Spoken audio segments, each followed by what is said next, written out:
we're going to look at the challenges facing the new Obama administration when it comes to the Middle East. And by the Middle East, we're talking from the Mediterranean to the Persian Gulf.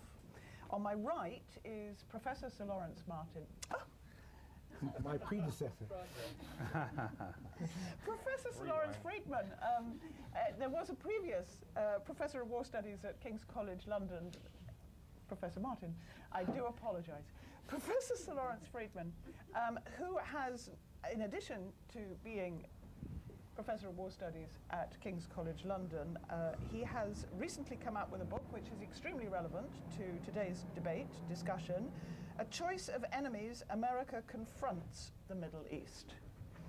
And to his right, we have Sadek Sabah, who is BBC's analyst on Iranian affairs and has recently joined the brand new Iranian Persian TV service of the BBC, the Persian service of the BBC television. He can tell us later, if necessary, whether the Iranians are accepting it as within their reach. And to my left, we've got Dr. Emanuele, this is all on tape, Ottolenghi. We were talking about camera ability to speak coherently on camera earlier, and it's obviously completely thrown me off. He is now the executive director of the Transatlantic Institute, and before that he was at Oxford University. He speaks and writes widely on the subject of Europe and the Middle East, and on Israeli affairs, Israeli domestic affairs and regional affairs. And to his left, we have Zaki Shihab, and he is with Al Hayat newspaper and he's senior editor for the Arabic TV channel LBC. What's going to happen now is that I'm going to ask each of them to restrict themselves to 2 or 3 remarks about what they think the principal challenges are for the Obama administration in the Middle East. We know they've got lots of thoughts, lots of wisdom, lots of analysis, but they're just going to make some opening remarks, and then I want to gather them into a discussion with each other for a little while, and then start bringing you in and your comments and your questions, but not your speeches. So no speeches, not even from the platform. And I would like to start with Professor Sir Lawrence Freedman. Thank you, Rosemary. So what I wanted just to start, I think we've been encouraged to keep our sort of should thoughts to later, is just to describe, as I see it, the diplomatic problem that Obama faces. I mean, I think the first thing is that unlike both his predecessors, he's decided to make this a priority from day one, which I think was a good thing. But it has to be recognized that a series of not only American presidents, but almost everybody else who's tried to deal with the Middle East has failed. So the starting point is that nobody gets the Middle Eastern right, not even those who live in it. And it's and because it is so divided in so many different ways, it's a very difficult area to operate in. So that's point one. Point two is that the divisions are within the parties as well. So just to take one obvious area, we're now about to see some attempt to reunite in some sort of way Fatah and Hamas. That will prove extremely difficult. We're about to have an Israeli election which will produce, as all Israeli elections do, a divided outcome and a tortuous process of coalition building. So it's actually quite hard to find the sort of leader that can confidently do the deal and deliver it. That's also part of the problem of the Middle East. The third problem is the interconnectedness of issues. And I think this is what may well start to define the diplomacy as we go forward. Take Iran. Iran is an important issue in its own terms. Will Iran become a nuclear power? What role is Iran going to play in Iraq, in Afghanistan? But also Iran has a role with Hezbollah, with Hamas, and so on. So the role of Iran could be quite important. Iran has its own issues, has economic problems and so on. Question of putting pressure on Iran. Well, putting pressure on Iran takes you to Russia. because unless you've sorted out a relationship with Russia, it's quite difficult to get the Security Council resolutions you may want to put pressure on Iran. So you need to work out Russia. Well, how you deal with Russia may also depend on how you're dealing with China, because there is interconnectedness between the way that the Russians look at the world and how the Chinese look at the world. And if the Russians think that the Americans have got a Chinese option rather than a Russian option, that may affect the way that they deal with them. So the interconnectedness of foreign policy is probably greater than ever before. Final point, these are also the difficulties. There is a lot on the table. There are a lot of options. Nobody's, whatever else you're doing here, nobody's starting with a blank sheet of paper. There are all sorts of ideas around about what you do. There are potentials on Syria, which even a Netanyahu government in Israel would be quite interested in. I mean, nobody's in any doubt about what a two-state solution would actually look like in practice. The possibilities of a deal with Iran, again, everybody knows what the likely compromises would be. That, I don't think, is the problem. I don't think the problem is designing the deals. The problem is convincing people that the compromises are worth making, that they're worth making more or less at the same time, and that they can stick. And it's the last point, I think, that the administration will find it hardest to move on, and where it may find itself starting to have to make commitments about its own engagement over the long term that it perhaps would rather not have to make. Thank you. Thank you for restricting yourself to 4 main points that you want to set out there. Zaki. In fact, what I would say is that we have a new president, and yesterday he made it clear when he met the Senator George Mitchell before he started his trip to the region, to the Middle East. He arrived Cairo this midday today. He told him that your mission is to listen, and the United States in the past always used to dictate what's going to happen in the Middle East.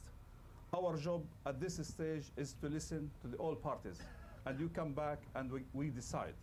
So for a president like Obama, definitely he would behave in a different way than any other American presidents, because usually in the Middle East we used to see that any American president elected, he will take at least a year to start looking at conflicts in the region. With Obama, even the day before he was elected, the day of inauguration, he called, or his office called, the Palestinian president to tell him, tomorrow your first call would be from the president at 8 o'clock in the morning, which really reflects for many things for us in the region, that it's practically right on the top of the agenda. What Obama differs from any other president, his knowledge, detailed knowledge of the conflict in the region. I think it might be lucky enough that he have lived close door neighbor to Professor Rashid Al-Khaldi, who have replaced Professor Edward Said in Columbia University in Chicago. And he was practically aware of all the problems in the Middle East. When he appointed the Secretary of State, Hillary Clinton, for this post, he was extremely clear that he is the boss and he is going to. So any decision, that's what he told Mitchell, also later on repeated in front of Hillary Clinton, that we will all decide and study. And what the challenge is for us in the Middle East to see that this president would behave in a completely different way than any other presidents, because unfortunately, George Bush, Clinton, and the others, they have relied heavily on whatever advice received or given to them by advisors who only thought is when they look at the Middle East issues where the interest of Israel lies.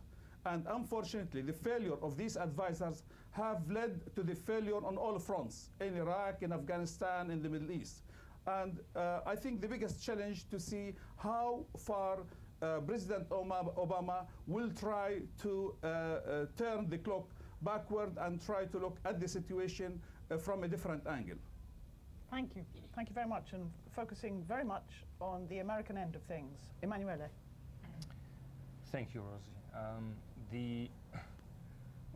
I guess the patriarch of Foreign Office Arabist, Sir James Craig, once came to Oxford to give a lecture on his experience serving in the Middle East. And he said something very, very telling about foreign policy. He said, nations don't have permanent friends or permanent enemies, they only have permanent interests. And the United States is no exception. The United States has a number of interests in the region, which I think can be summarized as guaranteeing the free flow and the free access to reasonably priced energy resources to maintain and support the global economy, and ensure the stability of the region under the present status quo, with a few things that need to be tweaked and changed here and there in order to enhance the previous two principles I've listed. This has been, roughly speaking, the foreign policy of the United States throughout successive presidencies, Democratic or Republican alike. I do not expect Obama to pursue a radically different approach. Now, if we look at the issues arising from the region on his agenda, I think the two most obvious and most urgent ones, or the three most obvious and urgent ones, are Iraq, the Palestinian-Israeli conflict, and Iran. Now, since at least since '67, but more likely since the last decade and a half, the Palestinian-Israeli conflict has ceased to be a factor that is likely to cause a regional conflagration. No matter how bad it gets, there are a number of reasons why it doesn't spill over in a fashion that cannot be managed and contained. It looks ugly on TV, it causes a lot of emotions, both in the region and outside it, but it is not something that can fundamentally challenge those two interests. Now, the president has immediately appointed an envoy. There are still questions about the exact mandate of this envoy and about the amount of power and access he will have to the president.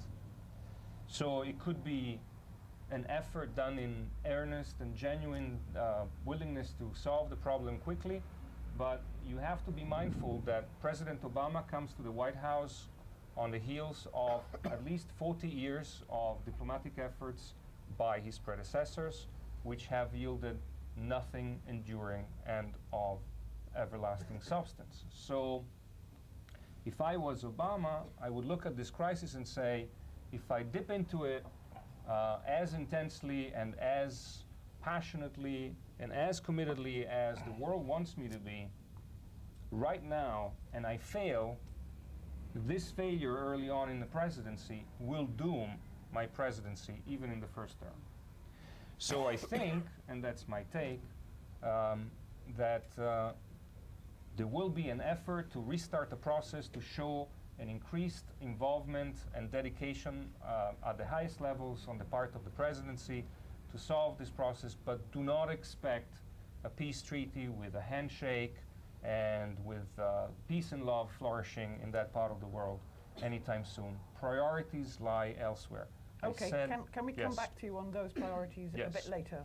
But you're saying he's going to be aware that the Palestinian-Israeli aspect of the problems in the Middle East could be a trap for him, but you think he knows it? I think he knows it, and I think he knows that something needs to be done, but I don't necessarily expect him to become a repetition of Clinton poring over the maps of Jerusalem and knowing the city better than a taxi driver there anytime soon. And let me just make the last point, because I think this is going to be much more urgent on the agenda, and that's Iran. This is going to be a crucial year for Iran. I think that the expectation that Obama will fly to Tehran in late February, hopefully with the copy of my forthcoming book on the subject on the plane, is a little far-fetched. What you can expect is bigger sticks, bigger carrots, which America no doubt can offer and will offer, but also much bigger sticks, which the administration will be and actually is already trying to negotiate and coordinate with its allies in Europe. Thank you. And on that note, let's turn to Sadek. I think Obama's presidency has already posed a serious dilemma for the Iranian leadership about what to do regarding him. The dilemma is his presidency a golden opportunity for Iran to improve relationship with the United States after 30 years of hostility, or he is a more serious threat to Iran than the Bush administration? I think the Iranians are aware that obviously Obama is more popular, not inside in the United States, but throughout the world. And it is easy for him to forge a coalition if it comes to that point that more force is needed.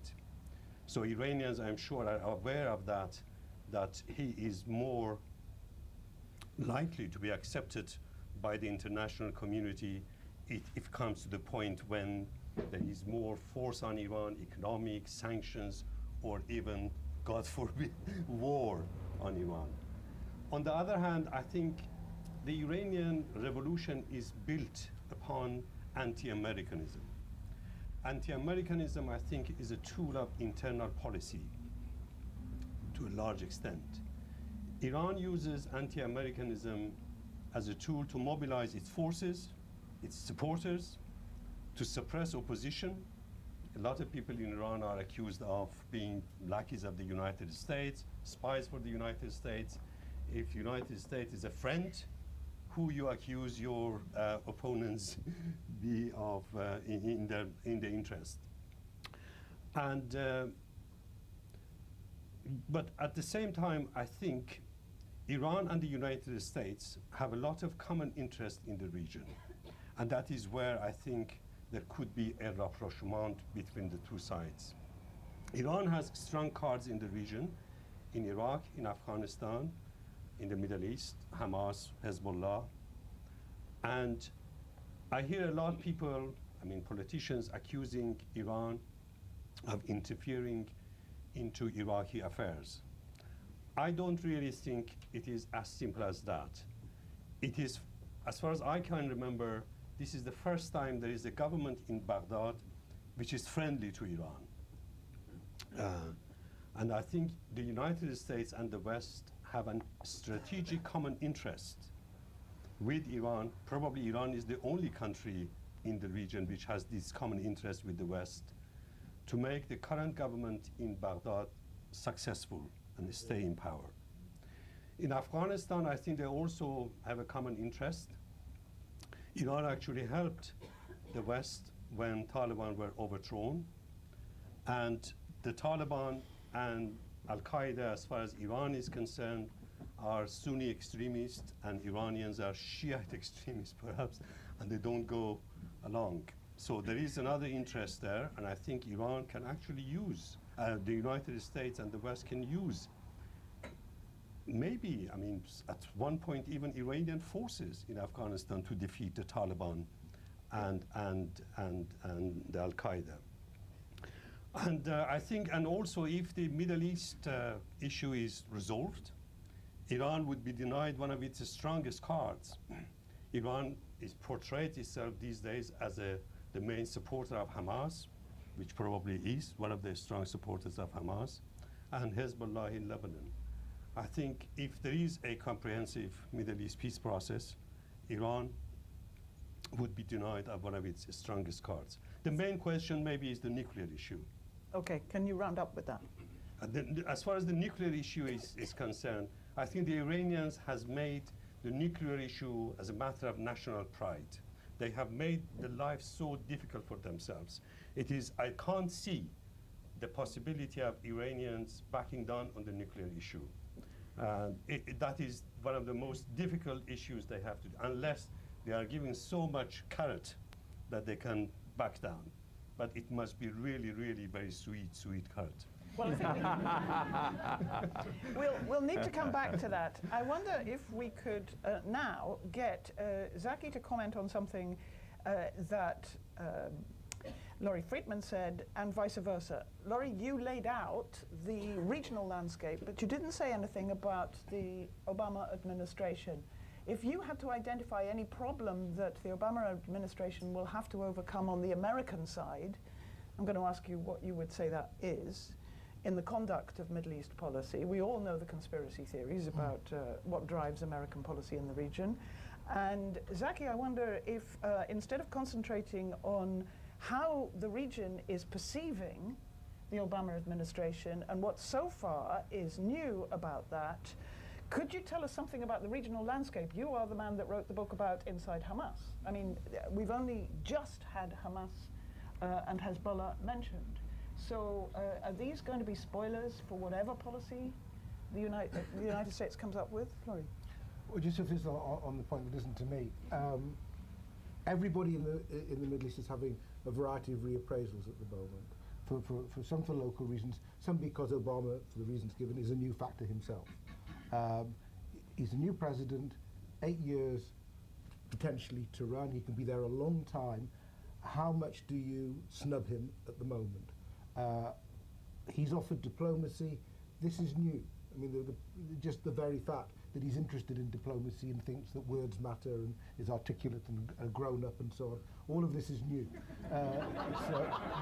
So I think there are opportunities there that, of course, I just have a reappraisal. Now, on the American side, Obama is a Democratic, from the Democratic Party. He has good knowledge of the Palestinian issue. He has also very good knowledge of the Israeli side. I mean, his chief of staff comes from an Israeli family. And you have to remember, when people talk about the Israeli lobby, it assumes that there is this homogenous, clear-sighted, mutually reinforcing, powerful force. It's true that in recent times, the Israeli lobby in the United States has had a sort of a clearer view of what's right and wrong than the Israelis themselves have, and has sort of been somewhat to the right of often of the Israeli debate. But actually, there's a lot of debate going on within this group. There isn't a single view, and I think so. And it'll sort of neutralise itself. So I don't think one should see that as one of the main drivers. And the fact that George Mitchell has been chosen as somebody who is not associated with that lobby at all, whose experience was in Northern Ireland, had one brief experience in the Middle East, which wasn't a bad experience compared with many other people who've had their fingers badly burnt there. He's respected around the place. I think is an indication that he knows that he mustn't give the appearance of deep partiality to start with, and I think he can avoid that. But as you start to put together these different compromises, people are going to start squealing, and I think in the end, this isn't going to happen quickly. I don't think it's a totally pessimistic proposition, but it isn't going to happen quickly, and it is comprehensive. Different bits have to relate to other different bits. Actually, I think a lot of his success in this region will depend on his overall sense of the competence of his presidency, including domestic economic affairs. If he is seen to be almost as good as people are presenting him now, because nobody can be as good as he is being presented at the moment, if he is almost as good and it seems to be getting his way in Congress and is getting that aura of power that he has at the moment carrying it and authority carrying through, then his hand in the Middle East will be strengthened. But if he starts to falter at home, which goodness knows in these economic conditions is not impossible, then that will affect his ability to make some of the hard choices and difficult choices he's going to have to make in the Middle East. That sounds fair. Well, what about the regional landscape and the non-state actors in particular? I think, looking at the region, you just find two camps in the Middle East. I mean, the Arabic side is the one which is like more Hezbollah, Hamas, pro-Iranians, whatever it is, and the moderate Arabs like Saudi Arabia, Egypt, and some other Gulf states, Tunisia and Morocco. And I think the biggest challenge... Does Al-Qaeda deserve a camp all its own? It's not a matter of a camp, no. It's they can be used at some stage. They can take advantage of the whole situation. At some stage, like, if you look back at the situation in Lebanon, You know, we found after last May a confrontation when Hezbollah and its allies have taken over Beirut, you know, they have taken advantage that the situation in Lebanon might turn Sunni against Shia. And then they have taken advantage of the weakening of the Sunni camp in Beirut, especially Al-Hariri and its allies, to see their voices start raising to the extent that we start seeing fighting in Tripoli between Alawite and Sunnis. So that's where Al-Qaeda and other extreme elements might take advantage of the weakening of the moderate Sunni in the Arab world. The biggest challenge for the United States in the region is how far they can lure Syria to join the moderate camp. Because as you know, Israel have failed in the year 2006 in its war in Lebanon, even to occupy one single village right in the border of Israel. They failed.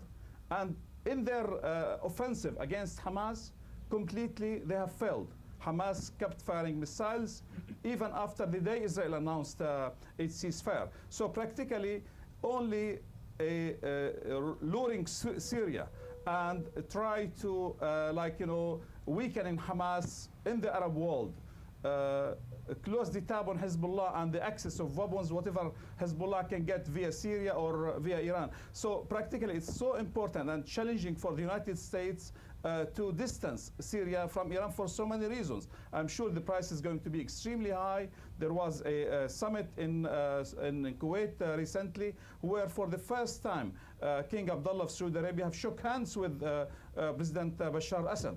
But so far nothing serious have been discussed. Still Syria feels that the Arab initiative, which has been proposed by King Abdullah in 2002, is dead.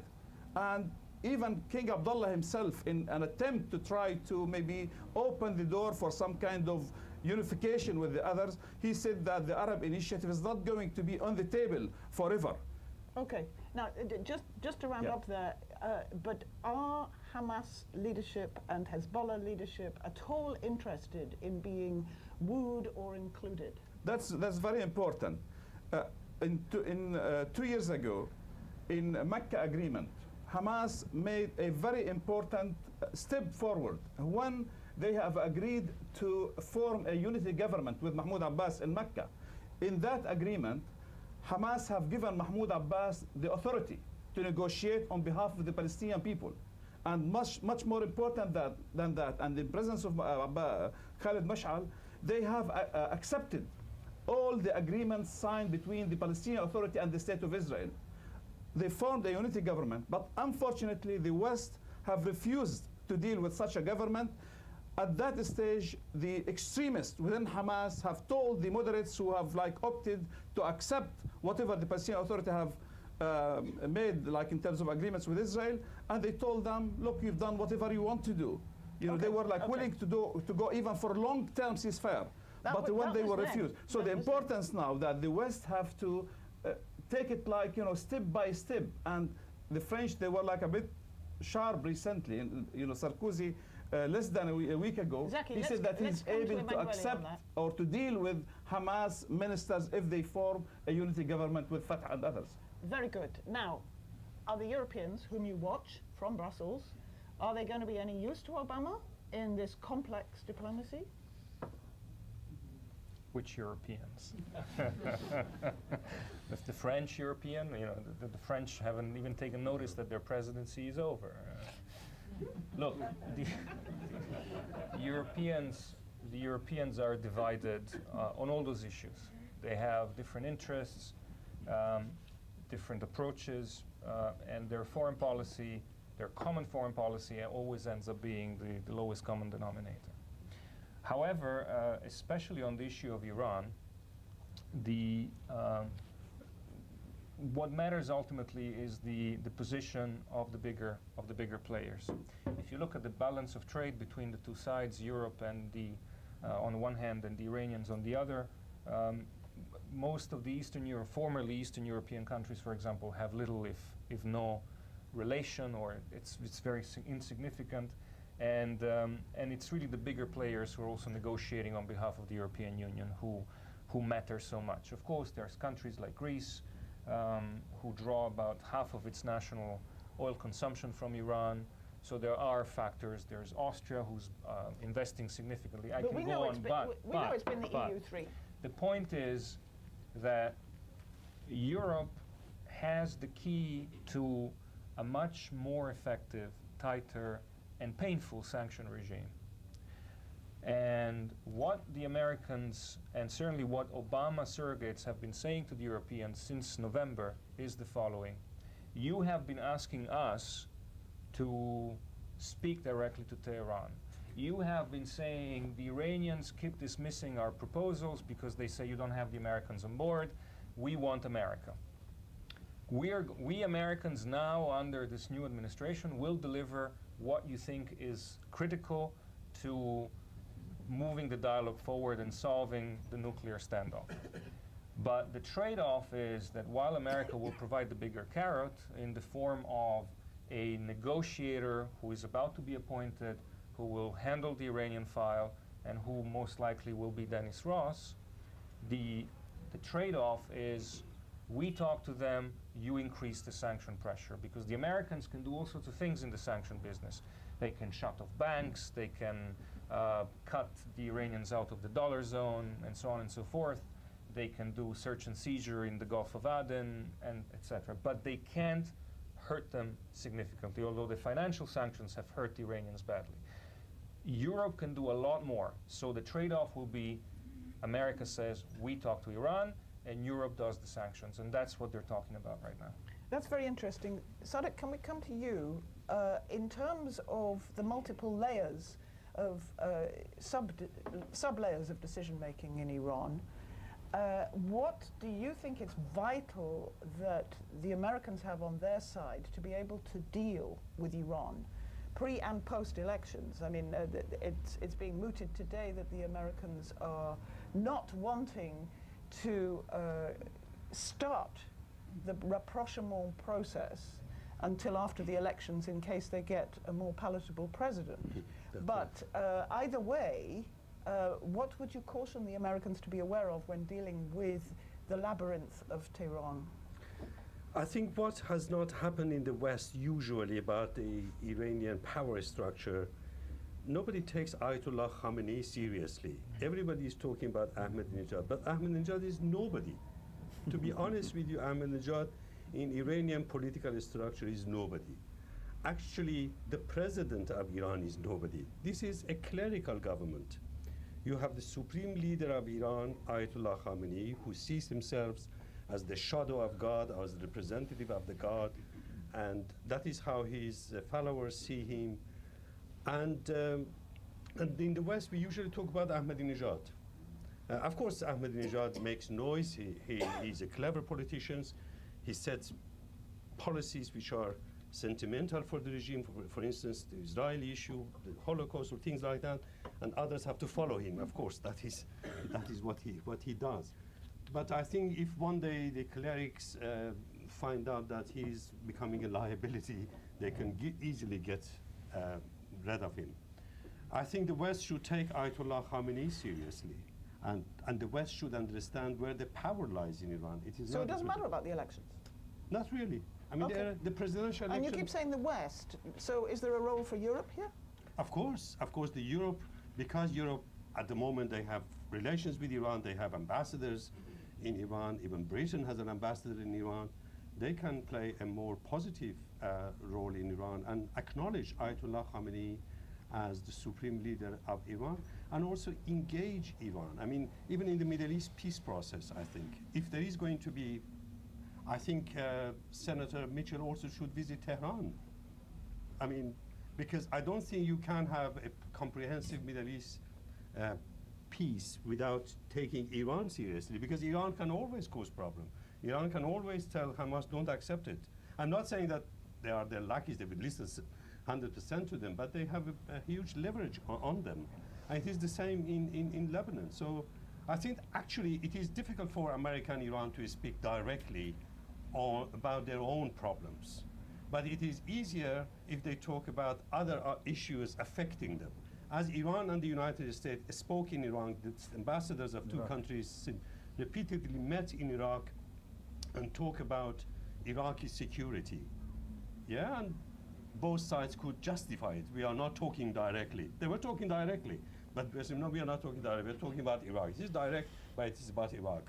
And they can talk about Afghanistan. They can talk about a Middle East peace process. I think Senator Mitchell, if I were Obama, I would ask him to go to Tehran as well. This is one way of indirectly engaging Iran. And also, they should use direct language. I mean, over the past few days, both Obama and Clinton today, they made comments about Iran-US relations. They are using again this poetic language. If you unclench your fist, we will extend our hand. I mean, and again, they are in a way saying the ball is in your side, and you have to start, not us. This is exactly what the Iranian would say the same. We have our own grievances. If you want to talk to us, do this and do that. And I think they have to be more direct talking, and I think they should engage Iran in all the conflicts in the world now somehow, because Iran is one way directly or indirectly that's involved. Interesting advice. Now, Laurie's going to come back on that, but in the meantime, if some of you, there's the odd seat over here. There's 1, 2, 3 seats, 4, if you want to squeeze over here. And then we'll come to the audience, and remember that you have to wait for the microphone to come to you when you want it. Yes, respond. I mean, I think it's exactly right to focus on Khamenei, and it is a problem that we get obsessed with Ahmadinejad. But the fact is that he's toxic in American politics, and it's very difficult for an American president to be seen to be dealing with a Holocaust denier and somebody whose language has been very inflammatory. At any rate, I think the importance, going back to the point that's been made, the importance of what's going on at the moment is the informal talks, the side discussions, the intermediaries, it's the listening period, it's the envoys. It's not the prestige of the President or the Secretary of State on the line yet, because it would be a mistake to do that until you're pretty sure that something pretty useful is likely to be there. There's just another thing that is part of this. We have to keep in mind this is all taking place against the backdrop of horrible economic conditions. And this is creating both opportunities as well as new dangers. The opportunities is that countries like Iran, that felt themselves pretty flush while the oil price was up there, are now facing real problems when the oil price is down there. And that goes for, in some ways, for Syria, Russia. I mean, it affects a lot of the calculations. People need deals in ways perhaps that they didn't think they did before. But the other side of it is a number of regimes are very vulnerable. We talk as if we're dealing with known quantities, and there'll be a little bit of adjustment here and a bit of adjustment there, and somehow, if we're clever, we'll work out deals. But what is likely to happen, and I wouldn't care to say where, but it's likely to happen somewhere in this broad Middle East, some regime will have real trouble. There'll be demonstrations, something will happen, somebody will be assassinated. I think the overall global economic climate produces turmoil, and we don't know, and that's the main uncertainty in all of this, we don't know where it will hit and how it will affect these border calculations. But that's one of the reasons why the more you play the long game, the more you will find, just at the point where you think you're ready to pounce and bring in your Secretary of State and your President, something awful will have happened somewhere else, and everybody will get distracted. Fair point. Okay, let's hear from the audience. Gentleman in the middle here with the white shirt, or whitish shirt. Can't tell in this light. It's not quite white. Just a question. I mean, would you mind introducing yourself? Pendaros Sovar. Would the panel care to kind of comment on this? Can Obama administration let go of this implicit assumption that Iranian nuclear program is geared towards a nuclear weapon production as opposed to civilian purposes of electricity generation, given that the National Intelligence Estimate, that is the U.S. Collective wisdom of 16 U.S. intelligence agencies, International Atomic Energy Authority, which has investigated Iran more than any other country in the world, and given the fact that all Iranians' nuclear installations are under 24/7 CCTV surveillance with images broadcast directly to IAEA headquarters in Vienna. Can they let go of the fact that Iran is developing nuclear weapons and actually formulate policy as if Iran is developing nuclear capabilities purely for electricity generation? Thank you. And anybody else on Iran in particular?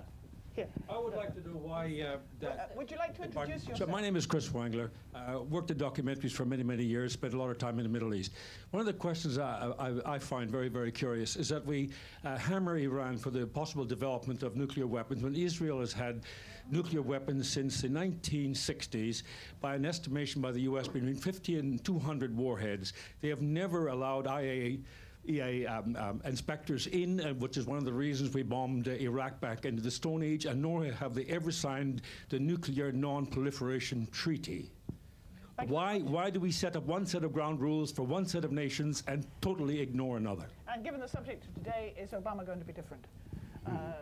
Anybody else interested in Iranian diplomacy? Yes, over by the wall. Thank you. Payman Ostovar. I have a question. I want to understand what the panel thinks about who might actually lose position as a result of an Iranian-American settlement, and if there is going to be any interference about it by these parties, what shape and form might it take? Very good. Okay, let's come back to the panel. Sadiq, do you want to comment on the validity of the claims about the Iranian motives with their nuclear research program? Well, I mean, as far as IAEA concerned, so far they say we have questioned, but you know the formula they use, but we have no evidence that Iran is developing nuclear weapons. But we have certain questions which Iranians have to answer. But the way I see it, I mean, Ayatollah Khamenei, as Iran's supreme leader, has issued a fatwa, which is a religious ruling, which is important in Shia Islam, that nuclear weapons are against Islam.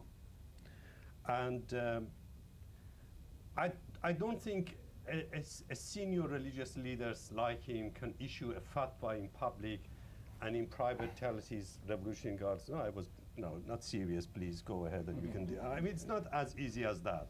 What I think is happening in Iran, I think the West nowadays, they don't say that. I mean, nobody is saying that Iran is actually developing.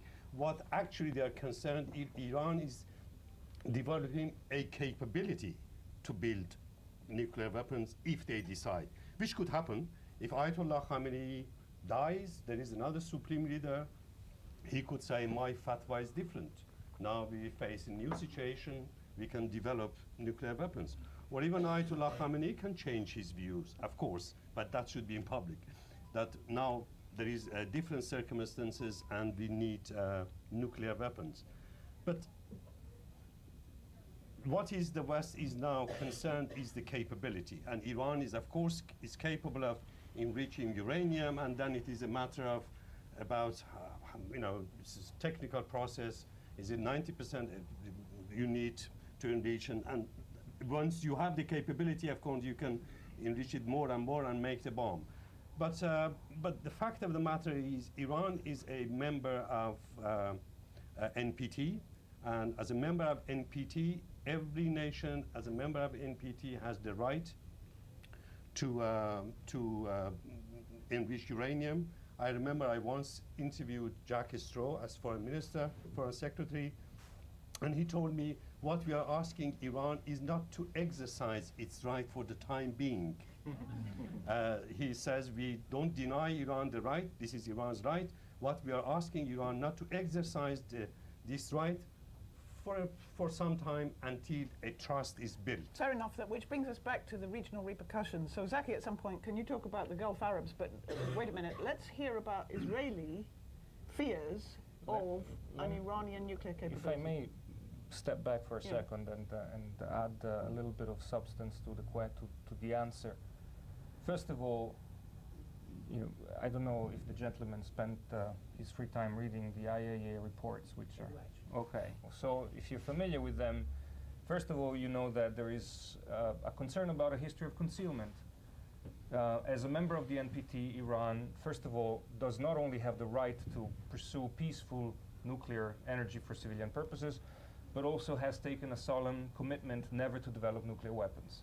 That's the first point about the NPT, which is always or frequently overlooked. It's not just about the right, it's also about an obligation. Now, how do we know that members of the NPT do not develop nuclear weapons alongside civilian nuclear energy? Because it's not like, you know, it's like that funny distinction about the arm wing and the political wing. You need two wings to fly, and without one wing, the other doesn't fly, and usually birds come with two wings. And the nuclear program cannot just be for civilian purposes, and once you master the technology, you will never learn to build bombs. You usually have a fine line which is extremely fine and almost non-existent. So how do we know that members pursue their rights and obligations under the treaty faithfully? We have inspections. Now, Iran has concealed a significant part of its nuclear program for 18 years. If they were abiding by the rules of the NPT for the purposes under which they're allowed to develop nuclear energy, why hide? That's the first point. The second point is that the Iranians have signed but not ratified the additional protocol.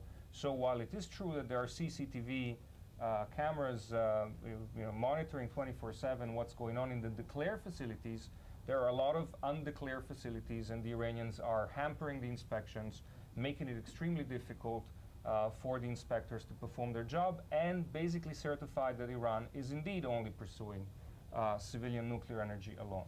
Third point, the entire nuclear program of Iran raises, for what we know about it, an enormous amount of unanswered questions, which the Iranians have had 6 and something years to address and haven't. Why is one of their scientists spending his free time studying the implications of a plutonium bomb explosion, including the pictures of the Trinity test? Now, the IAEA inspectors would like to ask him. The Iranians are preventing the inspectors to talk to the scientists and are saying, well, it's a hobby. So, you know, you collect stamps, and this guy studies the effects of the Nagasaki bomb, and so on and so forth. I mean, the list is long. Why, if it is a civilian program, all the components of the nuclear program are produced by the defense industry? Why are all the defense institutes involved in this program? Why are the Revolutionary Guards involved? And again, so there are so many unanswered questions. So, second point, it's not true. Hold on, it's not true. Yeah, well, you know. In a second, because Professor Freedman is, after all, Professor of War Studies and has written extensively about nuclear capability and deterrence. So, and you wanted to come in on the capability issue. Well, I'm not actually going to disagree very much. I mean, I think that the key thing is the National Intelligence Estimate was about a weapons capability. And it said in 2003, Iran stopped a particular program to develop a weapons capability. That is quite separate from what they're up to with their enrichment capability.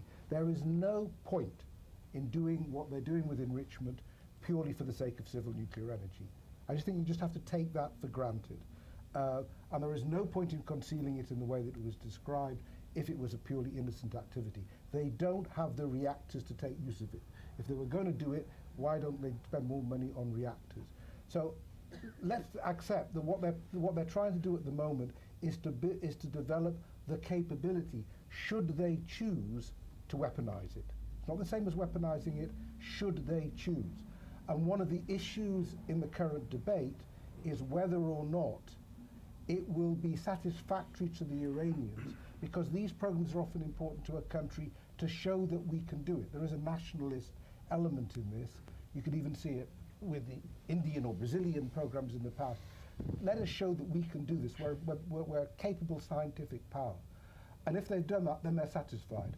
The risk for the international community at that point is then they're not very many steps away from being a military power. And that is what I think will be the big debate in terms of the diplomacy. Will we be satisfied if they stop having developed a capability which gives them that asset? Let me just take the Israeli case. As I said, the problem for the Iranians and the Iraqis is they signed the non-proliferation treaty, accepted certain obligations into it, and then cheated. That's a problem. Israel didn't sign the Non-Proliferation Treaty. But cheated too. No, it didn't cheat. didn't cheat. It didn't It's not a cheat member because it of it. never claimed, it never made the claim. It didn't, Israel had a consistent position. You're obviously right. I mean, I might have the same view about Israel's capability. It's a consistent position. We won't be the first to introduce nuclear weapons in the Middle East, but we won't be the second either. And they haven't used it as, I mean, it's not used in domestic or regional politics in the way that other weapons might, nuclear capabilities might be. But is it an issue? Of course it is. And if we're ever looking at a proper comprehensive settlement in the area, the idea that you could denuclearize the whole region and leave Israel as a nuclear power is clearly nonsensical. You would have to deal with that issue as well. But it's a different sort of issue because it has a different role in Israel's security policy. It's not just, I mean, you know, if we deal with the Middle East in terms of avoiding double standards, by God, we'll get nowhere because the region is full of the doublest standards you can imagine, all directions, all ways. But there's no doubt that if you're ever going to have a proper response to the problem of nuclear weapons in the region, the Israeli systems will have to be addressed. And actually, a lot of Israelis don't deny that as a possibility. But you know, you go then back into the wider security concerns about who's likely to use these weapons and in what circumstances. I gave him the platform. He took all the time to make some of the arguments I know that you were going on to. We'll come back No, to but you this didn't let with me you. finish my argument. It's a bit tough. Well, right let me now. just make a point, which you know, somebody said before that nobody argues that the Iranians are actually building a weapon, but we have questions. The fact is, the National Intelligence Estimate, which is the gentleman mentioned, said very clearly and openly, and I've heard Saeed Jalili in Brussels quote authoritatively the source as evidence. The NIE says the Iranians were building a weapon. They suspended. Suspended means they were building it. So the question now arises, well, if you had it, though you said you didn't have it, and you suspended, what happened to it? So there's even more concern because of the NIE, which you thankfully mentioned. Right, and no, I'm sorry, no, let's go on to the repercussions around the region, because that's another set of arguments as to why there's so much agitation about this. What is the view on the Arab side of the Gulf? I'm from the Arab side, and I have no concern about Iran acquiring nuclear weapons, to start with. First, because Israel have it. People say Israeli officials never said it. The Sunday Times have revealed in 1988 how many... Now you're speaking personally. As but an what I'm analyst, saying in general, no, in general, people, you know, it's Israel for the last 2-3 years. Whenever an Israeli leader will just tour Europe or go this here, the only item on his agenda is to raise Iran nuclear. The same thing in the United States. The new cons always like try to highlight on this issue. But you know, they never said that we are interested in like not seeing an arms race in the Middle East. Because if Israel have it, why Iran don't have it? If others have it, so they never really have this like approach to the whole region. So where they can find some response to it. You know, they sometimes say, okay, Iran have it, it might threaten the stability of the Gulf states, which is not true. Because as you know, you have seen Ahmadinejad in Doha 2 weeks ago. Some stage he was last year in Saudi Arabia. So practically there is some kind of relationship between Iran and Gulf states. I'm intrigued by that. I thought there was an argument that if the Iranians were to go the route of acquiring a nuclear weapon capability, then there would be pressure on Egypt, Turkey, and possibly Saudi Arabia to follow suit. All of whom have started nuclear programs since there was a concern about the Iranian nuclear program. I mean, it just is not the case that Arabs are absolutely sanguine about everything that Iran does. They're very worried. I mean, perhaps over worried, but they are very worried and have started their own nuclear programs. Not necessarily getting very far as yet, but there are questions particularly about the Egyptians as to how far they may have gone. Saudis are certainly interested. Also, the rhetoric from Saudis and Egyptians and Jordanians is clearly very worried about Iran. I mean, it's not true that they're only worried about Israel and don't care about Iran. I just don't see that in anything that I read from the Arab side. Okay, let's come back to the audience, and can we put Iran to the side for now and see what other issues you're interested in exploring. Gentlemen near the wall, in the middle of this block, and then at the front here, and then at the back. Hi, my name's Ali. We've talked about pressure and sanctions on Hamas and Hezbollah, but what about pressure on the Israeli government to improve conditions in Gaza and stop building settlements in the West Bank? Okay, and you are? Sorry, you said? Ali. Okay. I should tell the audience, by the way, that there's going to be another opportunity at the Frontline Club to focus specifically on Gaza. So we're not going to get too entangled up there, but thank you for your question. And here at the front. In general, to start the political process, for Obama to put pressure on them to kickstart this process. Okay. Thank you. My name is Mike Barnes. I just want to return to the hoary old chestnut of a two-state solution. I mean, the new American government, just like the old one, and the Europeans, they're all running around talking about two-state solution. You've only got to travel around the West Bank to see it's impossible. So where do they think they're going? Okay, is the two-state solution still alive? There was, yes, gentleman in the middle at the back. And is there any possibility of putting pressure on Israel, and any speculation you may have about the effects of that? Yes, please. Okay, my name is Ayman, and I would like to ask a question. It's a bit different. Egypt is a very important country in the Middle East in terms of stability. It's the largest Arab population, 80 million and above. And it seems there will be a succession crisis coming soon. Will Obama side with Jamal Mubarak to become the president after his father, or will he ask for a more transparent way of, power transition? Thank you. Thank you very much. Okay, well, we will put Professor Freedman on the spot in a moment, because he's the one that said that some regime or other will topple, and find out if that's the Egyptian one. But in the meantime, what mileage in the two-state solution now, and what mileage in applying some pressure on Israel? You know, when you look at the history of the diplomacy that tried to solve the Arab-Israeli conflict, I think you can say it consistently throughout the, 8 decades of efforts.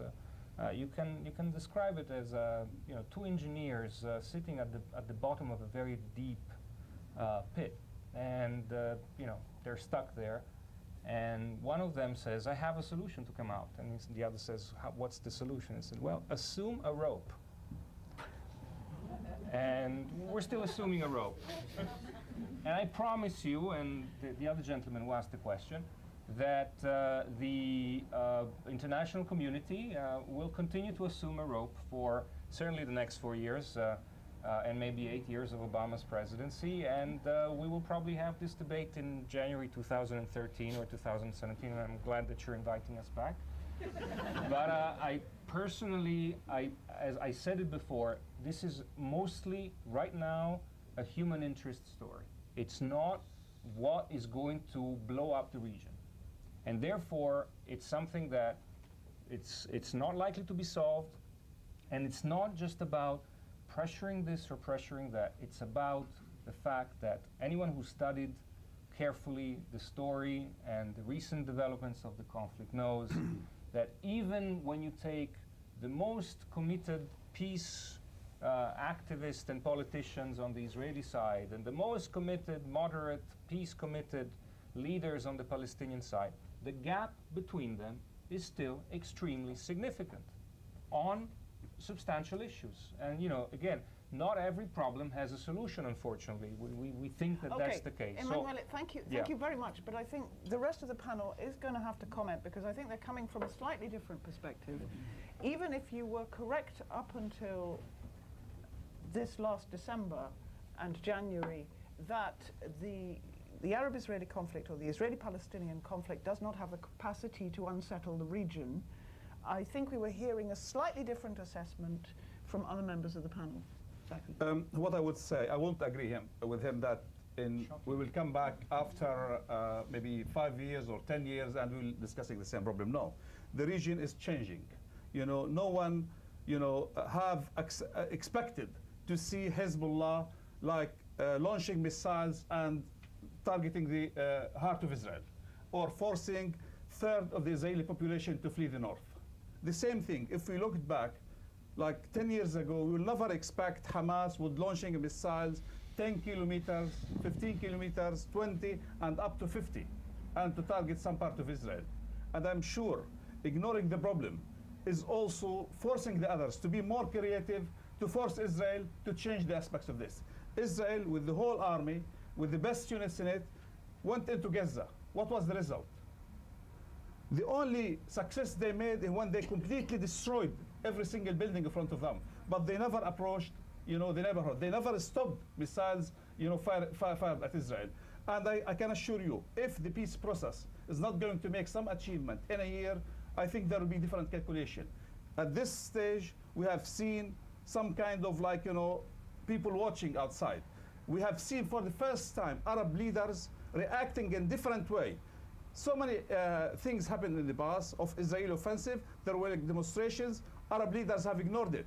This is the first time Arab leaders have taken a different stance, 2 different summits, and another European summit which took European leaders. All of them, they traveled to Sharm el-Sheikh to try to contain the issue. For the first time, we have seen a British government, criticizing the United States openly. David Miliband in the House of Commons, other ministers came openly to criticize that the United States have abstained from taking or approving the UN resolution. Exactly. So I mean, there is agitated. really different agenda because there are a lot of changes in the ground and everyone knows exactly what's happening there. They knows that if there is no solution for this conflict, it will take different angle. Israel will go to hell and will take all the Arab models with them. Right. And will the Egyptian regime fall before or after everybody goes to hell? The Egyptian regime is in its own particular form of hell already, I would think. I think the question is a very good one about Egypt. The succession process in Egypt is very fraught. And I think Obama would be unwise to take a view, particularly how that succession could go, because who knows how it will work out. But it is clearly one of the points of tension and instability that I was referring to before. Can I come back to this?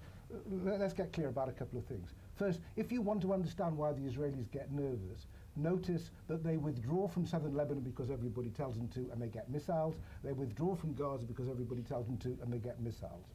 So, and if the Israelis debate, if you withdraw from the West Bank, that's what happens. Secondly, if I can now disagree to show my impartiality, it's clear, and there's no problem with the deal, if you believe that it could stick, which is the problem. Israel has shown it can leave settlements before, it can leave settlements again, because the bulk of the settlements, under any plan that anybody has talked about, will be staying because they thicken around Tel Aviv and Jerusalem, and they're not probably going to go. There are land swaps, there are ways of doing it. The formulas have been almost agreed. That is not the particular problem. You'd have to obviously move out of a lot of settlements, but that's the problem. There's a problem of East Jerusalem, which is a big one because it's a big issue in Israeli politics, and there is a problem of the right of return, which is a big issue in Palestinian politics. And they, I think, are the much more neuralgic problems that would have to be solved in the deal. The difficulty is that nobody is confident that a two-state solution now would work, because the Israelis don't believe that they would be secure after it, and the Palestinians don't have confidence that the Israelis will actually leave. And the problems of Gaza are not an Israeli occupation of Gaza. The problem is Gaza's not being able to breathe because the Israelis see the only way that they control what's going on is to control what goes in and out as much as they can. And that's what's aggravated all the problems. Third point, the Arab governments have done damn all for the Palestinians. Let's be absolutely clear about this. The Palestine is kept going by the European Union. There is very little interest or respect. I mean, Hamas is the Muslim Brotherhood. That's a problem for Egypt. They may operate from Damascus, but let's remember how the Syrians dealt with the Muslim Brotherhood in Hama in 1982, where estimates between 15,000 to 40,000 were killed, slaughtered by Syria as their way of dealing with the same problem. Let's not kid ourselves about Arab solidarity and unity on this issue. The main point, I don't think Hamas think they're victors from what happened. They were left, nobody did anything for them. They didn't turn it in Gaza into a graveyard for Israel, as has been promised, and Israel certainly doesn't feel that they lost, as they did feel after Lebanon in 2006. The problem goes right to the percent. Does the two-state solution still work? And there are two lots of people say no. Lots of Palestinians say no because they don't believe it can be made to work anymore, and they don't believe in an Israeli entity, don't believe in a Zionist entity, which is whatever diplomatically they may say is formally the Hamas position. Or they don't believe in a Zionist. Yeah. And Israelis now saying they don't believe in it because they want to hand Gaza back to Egypt, thank you very much, and the West Bank back to Jordan, thank you very much, neither of which wants them. And so the problem is, it's true that the two-state solution looks very fragile and difficult at the moment, not because you can't work out the plans, but because nobody actually sees how this chaotic political situation can resolve itself, which is why I think the only way that you will move forward on this is by putting it in the context, as was suggested before, of a comprehensive deal of wider implications, and accept that the West and others will probably have to play some role in monitoring, making it work. Because if it's just left to the Palestinians and the Israelis together and everybody else asking this honest broker, you will not get an agreement that will stick because the distrust and the anger between them is too great. Thank you. I think we do need actually from Sadek Sabah an explanation of what the Palestinian issue means to ordinary Iranians. I think there's a lot of confusion about this. Yes, indeed. I mean, I think first of all, really, I think Obama has, I mean, from the appointment of Senator Mitchell and also from the fact that from day one, he has made strong comments about resolving the Palestinian issue.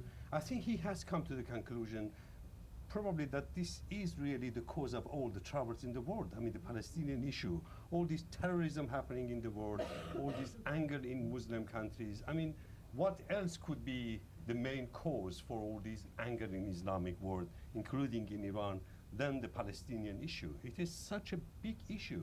I think if you want to eradicate terrorism in the world, I think you have to resolve the Palestinian issue rather than go wage war on terrorism in the mountains of Hindu Kush or other parts of the world. I think if you resolve this issue, a lot of things in the world will be resolved. A lot of dictators in their own countries would not be able to portray themselves as supporters of Palestine. As a matter of fact,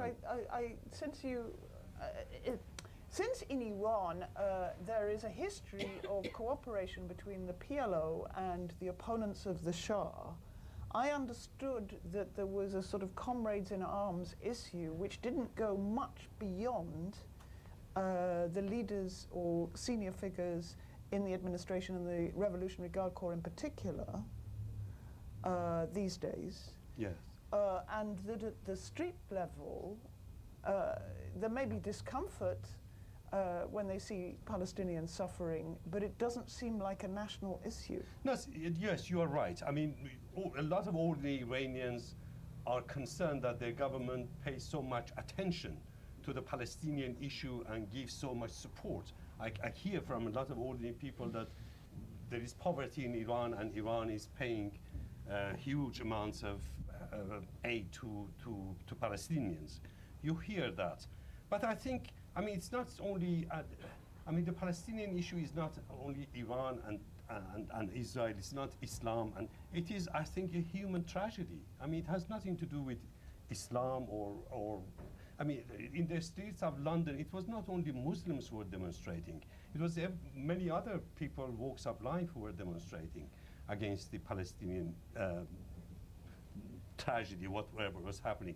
I think really if Obama wants to change the world, which he has promised to change, in his inauguration speech he talks about world peace, a new Iran, new way, I think really he has to concentrate solely, before anything else, on the Palestinian issue.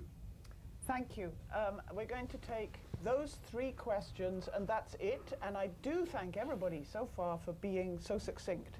Gentlemen, yeah. It's Mohamed Haj Ali from Al Hayat newspaper in London. My question is about Syria. the indirect Syrian-Israeli negotiations have been going on for quite a while now, before the Alon Suleiman indirect negotiations, then the Turkish sponsored negotiations. And now we have an Israeli elections coming up on the 10th of February, and it's expected that the right-wing coalition will win the elections. Usually governments are prone to signing deals with Arab states, for example, Egypt, later on with the Shamir conference, Madrid conference. Do you expect a deal on Syria, especially that the negotiations, the indirect negotiations, have reached an unprecedented stage? The Israeli side has described it as astonishing Syrian concessions in terms of the Golan Heights, and turning a part of the Golan Heights into a national park for Syrians, through which Syrians do have access to. But my question is, another question which is related to the Obama administration. The Syrians were talking about an American package, which includes Lebanon and other political concessions in the region. Do you think the Obama administration is capable of giving such a package to the Syrians and signing an agreement, especially that we see the deadlock on the Palestinian issue? And when you come to comment on that, we'll take the other two questions first. Be aware that you're giving signals through Al Hayat to Damascus. Hi, my name's Sandra Kaduri. I'm a communications consultant. I watched a CNN program the other day, and a question to Amer Moussa, head of the Arab League, was why is there not more improvement in democratization or human rights in certain Middle Eastern countries? And the reply from him was because of the Arab-Israeli dispute is sucking out all the oxygen. I didn't quite understand the answer being to that question. So just in terms of a comprehensive deal on the Middle East, how far will Mitchell have to go to placate certain elements in the Arab world that a peace deal actually is in everyone's best interests and future benefits for everyone in the region? Thank you. Can we translate that into, is peace the priority for the players in the region? Is that what you mean? Yeah. Why is it not a priority? And why is it not a priority? Fair enough. Good. And there was another question just the other side of the aisle. Yes. Yes. Hi, Phil Chambers. I guess the gentleman over here's got the first part of the question. The remaining part on the Syrian-Israeli negotiations on the Golan. Is there comments on whether that is an issue that can be dealt with in isolation vis-a-vis the broader Israel-Palestine question, or whether whether the view is generally that is going to have to be part of a comprehensive package? I know there's some discord or some debate in that arena. Second part is on Turkey, on whether the feeling that the current offensive in Gaza is going to make it very difficult, if not at a political level, then on the street, for Turkey to continue to act in its capacity as a mediator, as a go-between between Israel and Damascus, and perhaps more broadly in other diplomatic arenas in the Middle East. Thank you very much. Now, what I suggest we do is give this gentleman, you have the very, very last question. Can you wait for the microphone? My name is Gadir. I am from the area. The whole West speak about Qassam, missiles, rockets, blah, blah, blah. Are all these coming out of the blue, or because there are wars, crossings, hardships, many, many serious problems in the area? This is one. Two, you speak about democratization and elections. If today came free elections throughout the Middle East, what will be the position if it got a Hamas model? Thank you. Sorry, the last one. I wrote a few days ago an article by Satov in the Washington Institute. Robert Satloff? I think so, yeah. And I think he wrote about we should think about the future leader of Egypt. Any comments? Thank you. Think about the future leader of Egypt. Okay. So we've got a focus on Syria, but also broadening out to the relevance of democracy and how everything is held up until there's peace. But there seems to be a lack of a real drive for peace across the region. And is Turkey going to be part of the future of the region, including on the Arab-Israeli front. And when you've dealt with all of those, it is your last chance to mention something that hasn't come up, and you're going to go away feeling sad that nobody mentioned it. Okay? Whatever it is. Well, let's start with the bunch of questions that we had there. Sadek. Well, I think, Turkey felt that because of its Muslim population, it must do something about this. This is, as I said, it is such a big issue in Islamic countries. Turkey wanted to play a role. They don't want to have the Muslim population to be more agitated and cause problem for the government. But I think really what is needed is, as I said, it's a comprehensive peace, which means resolving the issue of Syria, involving Iran in the peace negotiations in the Middle East, and then that would make, I think, lesser players in the region less relevant. And if big players like Iran, for instance, have a big role in the peace process, I think the people who listen to Iran, of course they have to listen to Iran. Hezbollah or Hamas and the rest of them. But the fact is, the United States must recognize that there are countries that they must take seriously. And Iran's security, after 30 years of the Iranian Revolution, they still feel that Iran's revolution is not being recognized by the United States.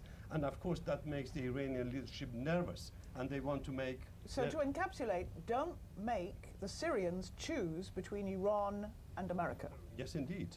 Right. Laurie. I think it's probably right, is that this is simply presented as a clever maneuver to pull Syria away from Iran, as is often talked about. It actually makes it very difficult for the Syrians to do it, even if that is the effect. I think the difficulty of the Syrian issue is, I think the deal is quite clear, and Turkey has played a very constructive role. And I think Israel must be a little worried that, having had quite good relations with Turkey, that they have been undermined by what's happened recently. The problem with Syria, I think, is there's a temptation for Israeli politicians to believe that somehow Syria is easier than Palestine. It shows an interest in peace. Let's try and do Syria. Then when they get to the crunch, they get nervous about what the Syrians are really about. But Netanyahu was quite interested when he was last prime minister in the deal with Syria, and they have got a better deal. It seems to have done more work than was done last time. So I wouldn't be surprised to see that going forward. But in the end, I think it'll be linked with other things. The important question about sort of democratization, how important the Palestinian issue really is, and so on. It clearly does matter to a lot of people, and you can't help but be moved and touched by what goes on. It's also used by a lot of people, and it is a way of talking about something else than what is going on in their own countries. And the human development reports from the UN about the Arab world, the Middle East, are dismal reading about its level of economic performance, about the rights of women, about human rights, about simple things like internet access and so on and so forth. And if you were in the Middle East, you might think that these were the sort of things that might possibly be priorities for your government. But the insecurity in the region makes regime survival for everybody the first priority, for everybody. It is an interesting question. Take away the Palestinian problem, what do you get? And is it really the case it'll all be sweetness and light and harmony and redevelopment? And I doubt it. I just think... it would be fair. Nobody argued that it would all be sweetness and light. But I think... they said less violence. One particular area, less violence, but it's not been the only source of violence in the region. So my view on this question should be dealt with on its own terms. It's a tragedy for everybody involved. It should be dealt with on its own terms, not because it's the key to something else. Because I'm not sure if it is the key to anything else. I think for the... Though you did say everything was connected to everything else at the beginning. I think everything is connected to everything else if you're trying to do a deal. But in the middle of all of this, the Palestinian problem has to be seen as a particular problem within these interconnected problems.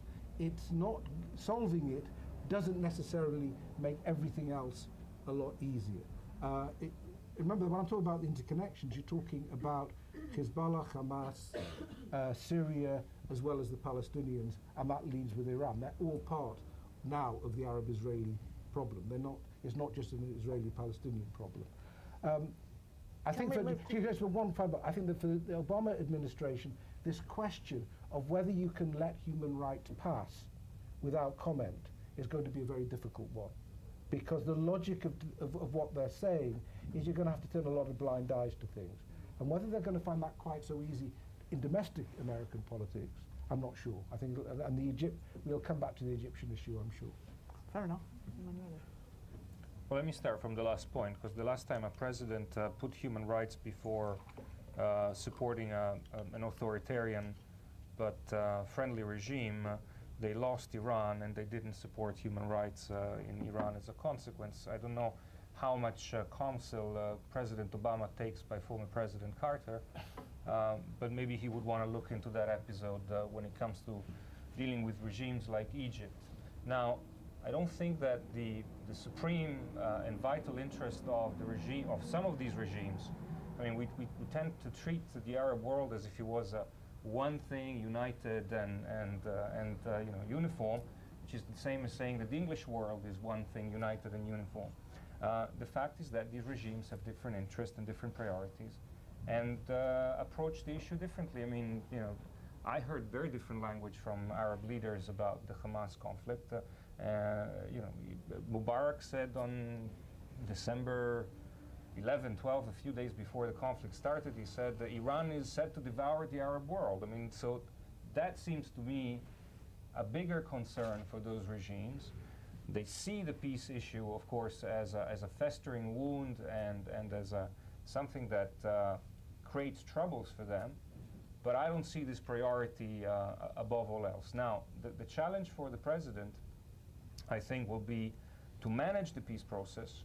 And again, I think you will see 4 years of trying to invent the rope and color it in different ways and shape it in different forms, but it's still going to be the rope that is not there, in my assessment. And again, if you take 7 decades of failed efforts to do the same thing, in science, your teachers would tell you, try a different experiment. Because this is not science, so we're trying the same failed experiments over and over again.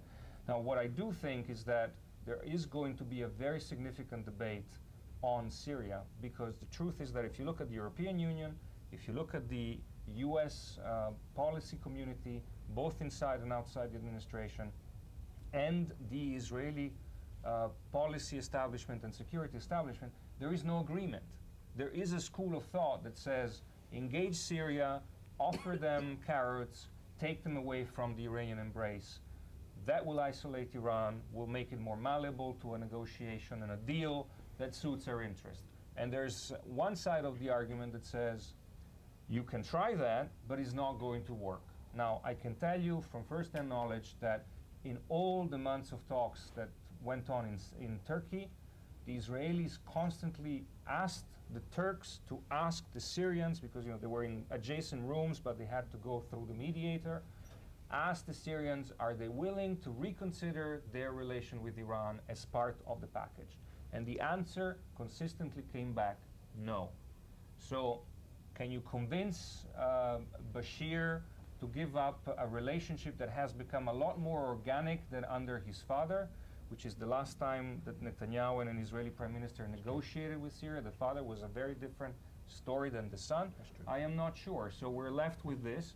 And on top of that, Turkey, I think, partly because of what the ruling party is about in terms of ideology, and partly maybe because of the way it's been treated by the European Union, and partly because of other factors, has turned eastward in terms of its foreign policy and its interests. So for Turkey also, by turning eastward, becoming more anti-American, less friendly to Israel, giving the cold shoulder to the European Union, not being so interested anymore in becoming part of the West, although it's still a NATO partner, it will be harder to play a central role in solving all these issues. So again, I know that everybody else is in disagreement on this panel and perhaps in the room, But I think that in 4 years' time, we will discuss exactly the same issues, perhaps worse, perhaps more complicated. The one thing I wanted to mention that I didn't mention up to now is the following.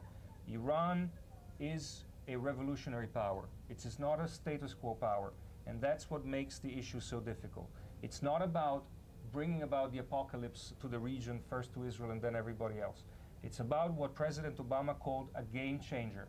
Once Iran has the nuclear weapon, it's a force multiplier that enables this country to do things it cannot do today. So the rules of the game will change, and we have to ask ourselves, are we prepared to live in a world under those rules? Do they affect our interest positively or negatively? That's the question that the president will have to deal with most extensively after the economy. The Palestinian issue comes next.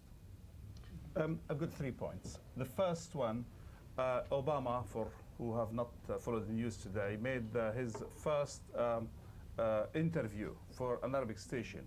And he stated the following, which is really of great importance. For the first time, we heard an American president, saying in words that, all the problems in different countries in the region, from Palestine to Lebanon to Syria to Iraq, as far as Afghanistan, is all connected. And when we have to look at solution, we have to look at all these things. This really leads us to talk about the question was asked by Mohammed earlier about the Syrian-Israeli negotiation. This negotiation is different than any other negotiation because the kind of disagreements which occurred between Syria and Israel in the past is not there anymore. There was like 3 or 4 points, which is always was the point where the Syrians have not accepted what the Israelis want. First, that the Israelis always insisted on observation post on the Mount Hermon, which the Syrians never accepted. Then the Syrians always insisted in access to the water on Tabariya. And after the experience the Israelis have with Egypt on Taba, they have agreed on this. The other point, the Israeli experience with Syria. Syria have respected the ceasefire it had, have with Syria for so long, and I think this was really encouraging.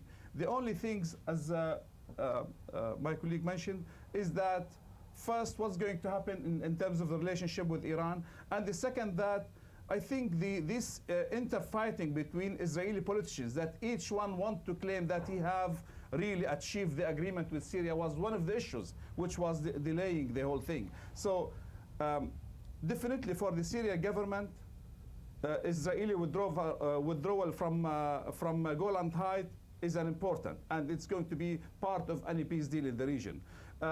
One of the things which is really will make it easier for any Israeli leader to withdraw, that there isn't really like the kind of settlements, Israeli settlements in the Golan Heights. It's true that in terms of strategy, these days with the technology you have, you can't say I have to occupy 10 kilometers extra so I can protect my with the long range missiles, you just can't hit it as far as Iran. So if we want to look at this, so practically, definitely Syria is looking for a role in the region. And you would give them one. I won't give them, but my concern that the Americans, if they really want to look for a wider settlement for the whole region, they might tell the Syrians, yes, you can still maybe play a role in Lebanon, directly or indirectly. That worries you. It might worry many Lebanese, of course.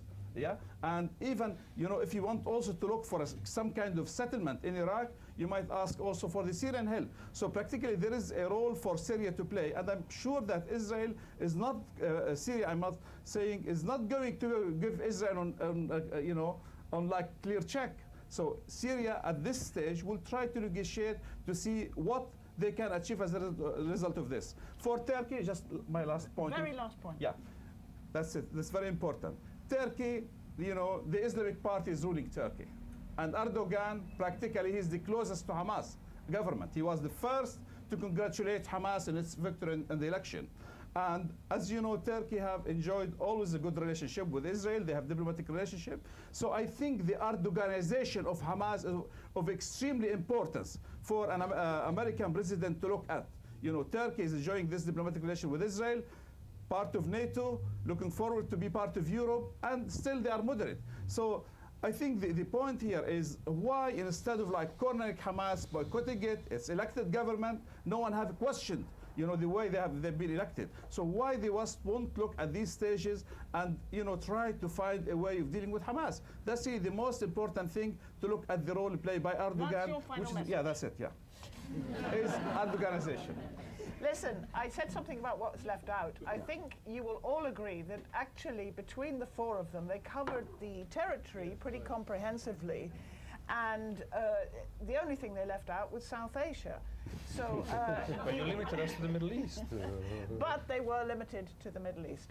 And I think even though you were given a pretty gloomy picture from one quarter, nonetheless, you were given a picture of all the pressure points that need to be pressed simultaneously by the brand new and highly active, highly talented, and very can-do American team. So now we all sit back and watch. Thank you very much indeed.